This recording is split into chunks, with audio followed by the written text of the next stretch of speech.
DJ राज बाबू कर खोलिया शाहगढ़ मेठी डीजे बेस के राते पड़ोसी जरा फाट जाए छाती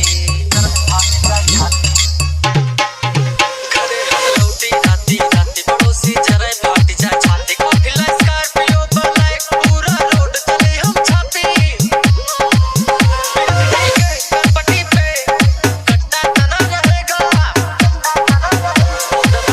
दबदबा बना रहेगा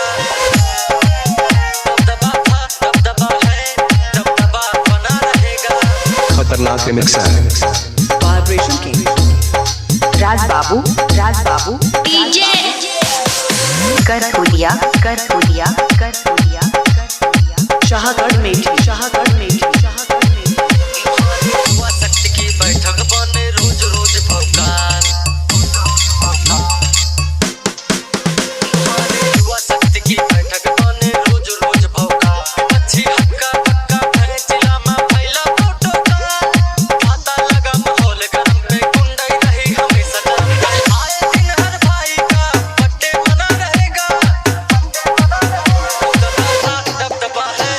दबदबा बना रहेगा दबदबा बना रहेगा राज बाबू डीजे कर खोलिया शाहगढ़ मेठी डेंजर मिक्सर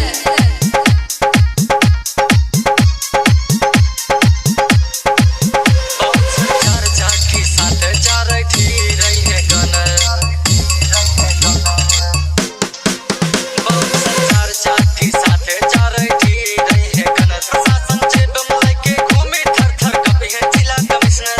कोई न धक्की मुक्का है जो नाम लेंगे पक्का है संसद में पौआ भाई का हरदम खाना रहेगा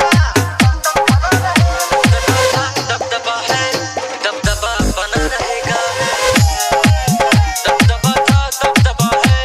दबदबा बना रहेगा